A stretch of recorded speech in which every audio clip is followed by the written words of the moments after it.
All right, let's get right into it. Today, we're going to tackle a really tough but absolutely essential topic: the dark, hidden history behind some of our biggest medical breakthroughs.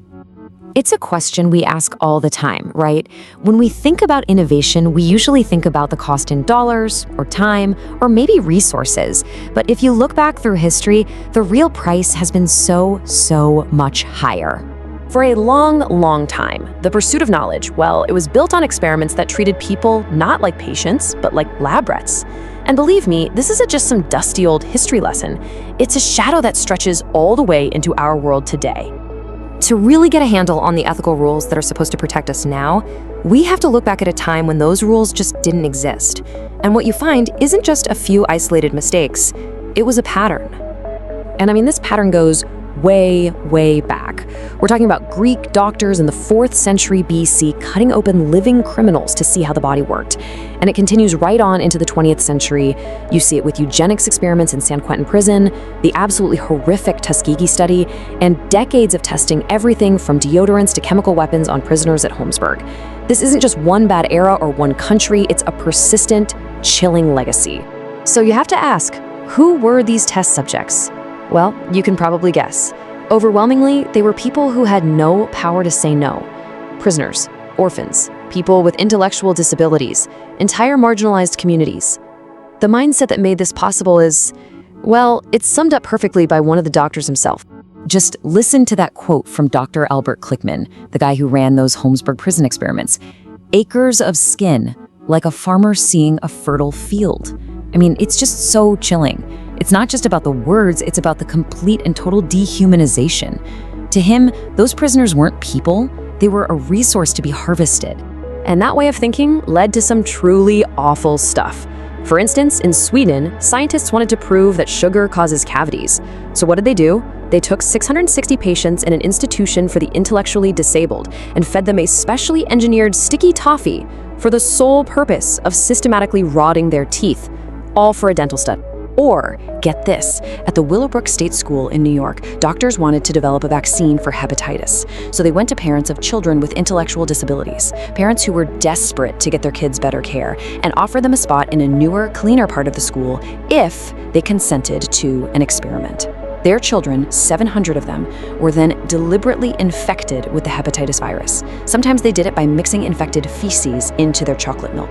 And it doesn't stop there. In Canada, more than 1,000 Indigenous children in residential schools, who were already starving because the government wasn't funding the schools properly, were used as guinea pigs. For years, researchers withheld essential nutrients from them just to see what would happen when they gave them vitamin supplements. And the worst part? The experiments were a total failure. They learned nothing new. All that suffering was for nothing. You might be thinking, okay, these must have been a few rogue doctors, right? Well, no. Some of the most systematic and terrifying experiments were actually funded, organized, and run by the biggest institutions on the planet, national governments, and their own militaries. And the hypocrisy is just off the charts. You've got the CIA director Allen Dulles up on a stage giving this big speech about how Soviet brainwashing is abhorrent and nefarious. Then, literally 3 days later, he secretly signs off on Project MKUltra, the CIA's own massive top-secret mind control program. So what was MKUltra? Well, for starters, the CIA dosed hundreds of unwitting American citizens with LSD, just to see what would happen. They had a program called Operation Midnight Climax, where they set up fake brothels to lure men in, drug them, and then watch them from behind two-way mirrors. They even funded a doctor in Canada who put patients into drug-induced comas for weeks at a time, trying to wipe their memories clean. It's unbelievable stuff. The military was doing this kind of thing too. During World War II, more than 60,000 American soldiers were ordered to participate in tests with mustard gas and other chemical weapons. They were rarely told what they were being exposed to, and if they refused, they faced jail time and a dishonorable discharge. And there was this really sinister racial angle to it all. They specifically separated soldiers by race to see if Black, Puerto Rican, or Japanese American soldiers would react differently than white soldiers. So you hear all of this and you have to wonder, how did this finally stop, or did it stop? Well, the big turning point didn't come from scientists having a change of heart. It came from public outrage when these stories finally started to leak out. And all that outrage really came together around one central, powerful idea.